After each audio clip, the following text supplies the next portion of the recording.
Son of a bitch! What's going on, everybody? This is Jay with Y Aim Gaming, bringing you yet another wonderful episode of The Interview.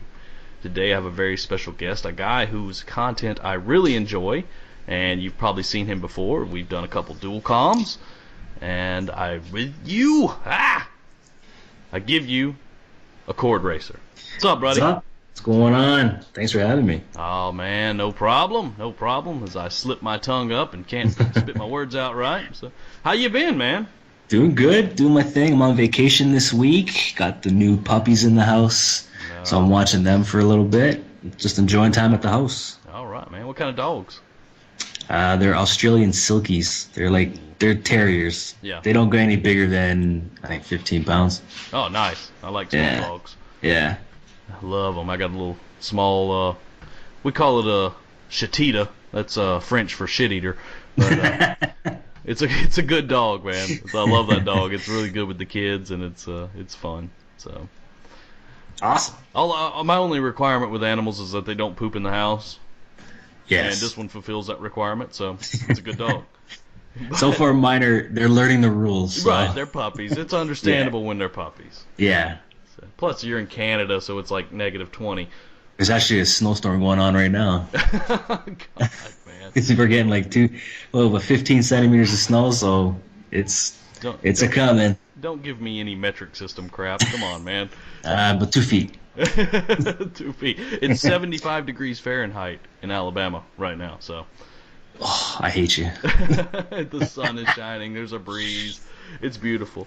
But I have a pretty standard first couple of questions I like to ask everybody. And first question is, who or what inspired you to start doing YouTube videos?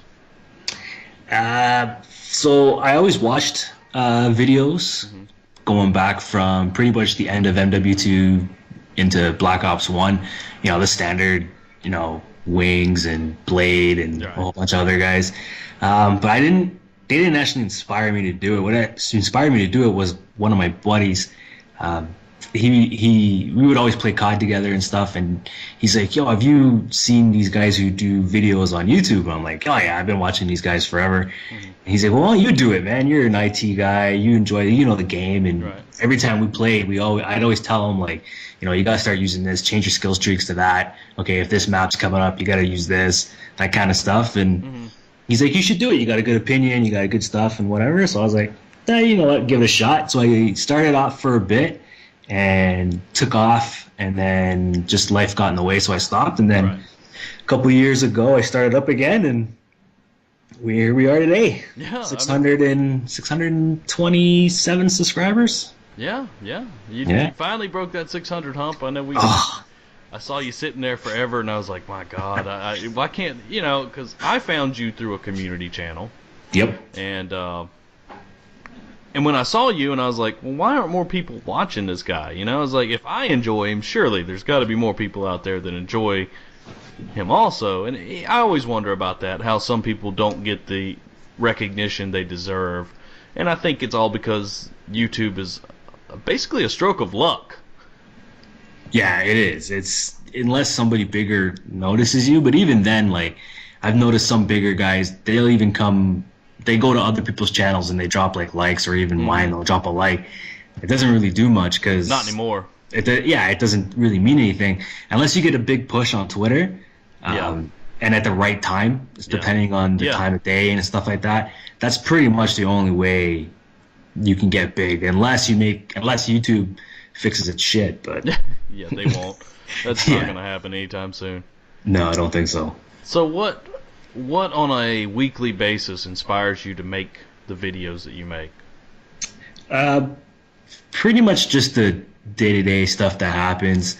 If something happens in real life or on the news or in the gaming scene or whatever, that usually gets me going. It gets my brain moving, and I just kind of spin off of that. And lately I think I've been doing more of adult commentaries a while for the last couple of months, and it's kind of shown that more, less and less people kind of see it or understand what I'm talking about. Right, yeah. Right? And but that's what matters to me, right? I mean, that's what I'm gonna do commentaries on. I'm not gonna just do commentaries just for the sake of the view and stuff like that. Like as we're recording this today, Sledgehammers are gonna announce that they're gonna you can pay to get better supply drops. I bet you in the next 20 minutes, once we're done this, how many videos are going to be on YouTube about these supply drops? I know what I'm doing when I get off this. No. it's like, yeah, okay, you can talk about it, but I hope it's the ones that do like the news type stuff. It's like, oh, you can now do this and that, and they cheat the search engine. Yeah, exactly. I hate that. Like, if I talk about it, and I probably will, but I won't title it a certain way to make the hits come and stuff like that, because it's just a normal commentary. I'm not going to spend an entire 5-7 minutes on it. I'm just going to talk about it for maybe 1 or 2 minutes to see how stupid it is, and that's it. Yeah, I agree. And move on. That's one of the things I can't stand about YouTube is, and you know which channels they are, the news and information, the tips and tricks, the stuff like that, and it bothers me. It's like, you're just breaking the system. But look, I have 10,000 subscribers. Right. Yeah, but if these people think that their life is judged based on how many YouTube subscribers and Twitter followers they have issues to begin with. Yeah. And there's been a couple of channels that I used to follow a lot, and they've kind of gone into that direction without naming names, and I'm not going to hate on them. Yeah, I'm not going to hate on them for doing it, and that's fine. Yeah, they want to do it. They want to do it, but I don't know. If you see your channel growing drastically by doing these these news and rumor videos and stuff like that, good on you. Right. But if you're getting that kind of attention, use it for better. Don't sit there and analyze Vondahar's Twitter account and talk about quick scoping and talk about shotguns and talk about the next, the single player campaign. It's like, well, you're gaining subscribers. Use it to your advantage and get a hold of these, Vondahar is actually very vocal on Twitter. Get a hold of them and get the community behind you. Don't turn into a T Martin. Don't turn into an LEA. Don't turn into a marketing guru or marketing idiot for these guys. I agree with that. 100%. I mean, something me and you were actually messaging about is like, why don't people use this to their advantage, the whole YouTube thing? And I said, well, this is one instance where size really does matter. Exactly. Because if you don't have enough subscribers and enough people that are going to like the video on Twitter and share it and stuff like that, it means nothing, I mean, but I will say this. Going back to what these guys do, the one video I had that got the most views was when I was bashing Overkill for, basically raping us with Payday 2 on the Xbox 360. Right. And when I made the video, I didn't think it was relevant. I was just saying it because it was on my mind, but apparently I hit the proverbial jackpot of what people were searching for, Right. And I think that's a lot of what goes into making YouTube successful is, like I said, luck and timing. Right. Oh, yeah, that kind of happened to me with that whole hacking incident. Right. The PSN and Xbox back in Christmas. I mean, I titled it a certain way, but I didn't expect it to hit that big. I was like, whoa, wow. Well, you know how to describe that stuff, though, because that's what you do. Right. So, when I watched that video, I was like, man, I actually learned something. I was like, what was so funny about it? It was like a lot of your videos, you put a lot of effort into it, and you're editing down the video a little bit, and you're making a theme, and you're doing that, and it was like that video. It was like, he got some pictures off the internet, and I was like, pretty much. But the way you sold it with your description of everything, and it works so great, and it's like, how come you can't capture that lightning in a bottle with every video? It's so hard to do. Yeah, it is. It really is. But as we skew to an off-topic situation,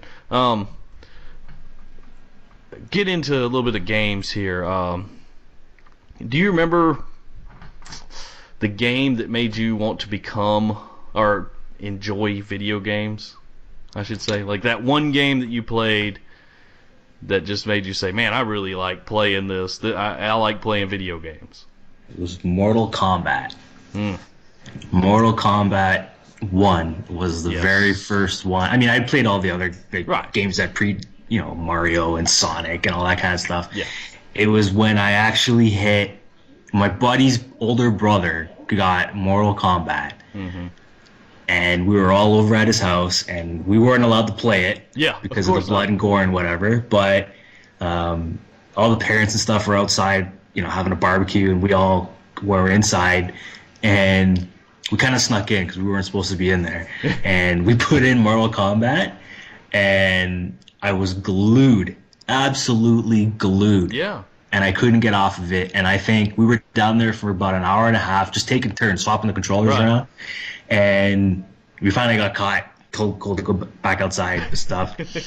But that was it. And then I guess the parents kind of forgot about we weren't allowed to play Mortal Kombat anymore. And every day after school, from that point on, we were at his house playing it for hours. Hours. Oh yeah. And that was it. It glued me. I was like, this is amazing. Yeah, I remember when I convinced my parents to buy that game for me, because me and you were around the same age, and I convinced my parents to buy that for me, and I was like, please, please, please. And I can't count the amount of hours I dumped into that game on the Sega, just because it was so much fun, and I loved fighting games back then. Of course, now I play FPS like you do. Yeah. So what... But Mortal Kombat 10, man. Mortal Kombat 10's coming out. Yeah. That's going to be great. You going to play it? Oh, hell yeah. I've already got it pre-ordered. Really? Oh, yeah. Oh, man. I broke my non-pre-order rule, but that's a game that I cannot wait for. Okay. I was fixing to ask you what games you anticipating this year, but I guess you answered that question for me. Oh, yeah. That and the new Batman. Yeah, that looks like a lot of fun, because I played the other ones, and Arkham City and Arkham Knight or whatever it was. And, both of those were excellent games. Excellent games. But hopefully Ubisoft doesn't screw it. So I think Ubisoft's making that. I could be wrong, but I can't actually remember now. Hopefully they don't screw it up. Yeah, we don't want nobody to screw it up. So what was your favorite game of all time, though? Was it Mortal Kombat or?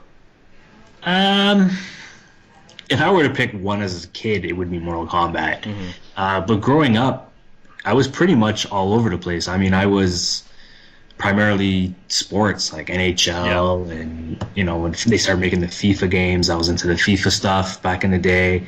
I always played those WWF games. Mm-hmm. WWF Monday Night Raw was that was another game that was almost right up there with Mortal Kombat. That was a fun game. That was amazing. I loved it. Yeah, because wrestling was so good back then, though. Yeah, it was. That's kind of what sold the game, was the fact that the program was decent. But yeah, it was. Yeah, if I had to pick one, it would be Mortal Kombat. Okay. But I can't stray away from my sports games. I played.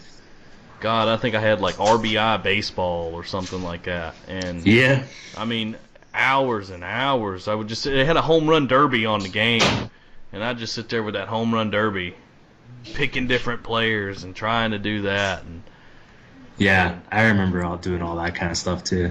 And even as recent as a few years ago with a 2K12, I think, baseball. And I was like, man, this game is just so much fun. And I would just sit there for hours and just play that damn baseball game. And people would look at me like, what the hell are you playing baseball? I was like, dude, I love baseball. Which I know you love baseball. And I said before the show, I was like, I'm not going to try to talk too much baseball because we'll either bore everybody out of the interview or the interview will go on for an hour. And so I'm not going to get into that. But just know that he's a Blue Jays fan. I'm a Braves fan. That's all y'all need to know.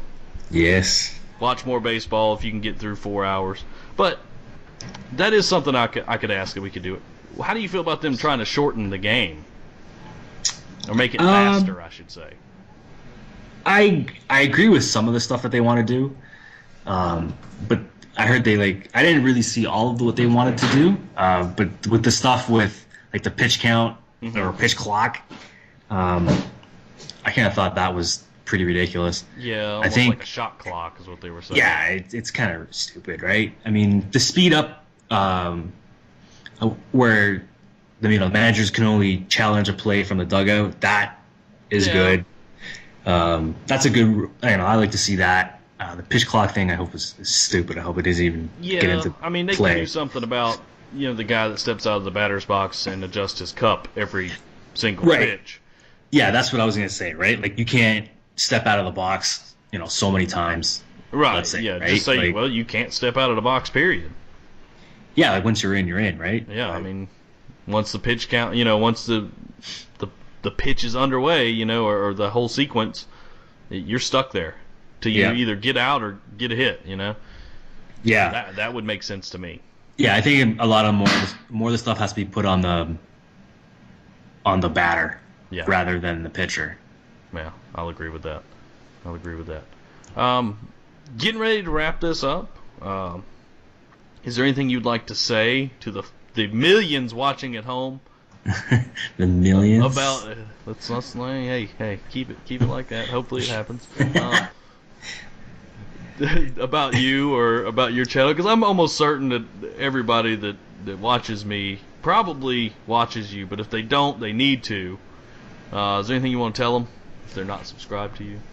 Yeah, I mean, I'm just a normal guy, commentator. Whatever comes to my mind usually comes out on the video. Anything that happens here in Canada is on the video. Anything happens in the U.S. is on a video. Just straight opinion that whether you disagree with it or not.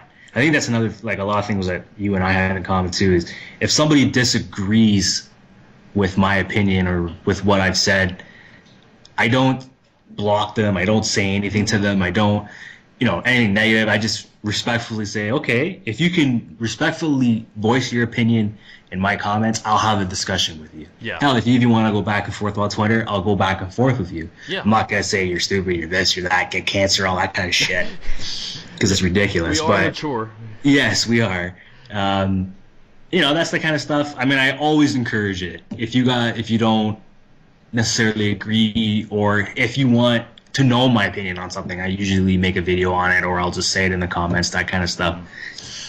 You're just going to get raw, emotional, honest commentary. That's what it should be, right? Yeah, and that's one of the things I like about watching your channel is, like, I know I'm going to not going to get just a personality trying to get a lot of views. You're going to be humble. You're going to share your opinion, and you're not going to care what everybody thinks about it. You say what you got to say because you feel that way for a reason, and you don't really care if they disagree. And I don't care either. If it sparks a debate, by all means, I love to debate. So I am open for that anytime. Well, that's the whole purpose of YouTube, isn't it? Yeah, well, yeah, people don't treat it that way, though. Yeah. That's a story for another day, kids. We don't have time for this today.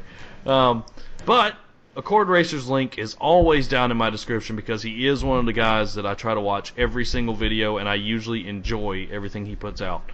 So I recommend you guys go and check him out, subscribe. He's a real nice guy, real cool dude. He will help out the community, for God's sake. Yes, we're all here to help each other. Not enough that do it, but a Cord Racer does do that.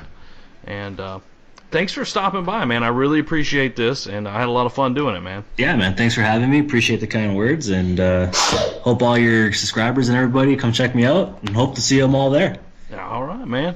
Well, thanks for watching, everyone, and I will see y'all on the next one.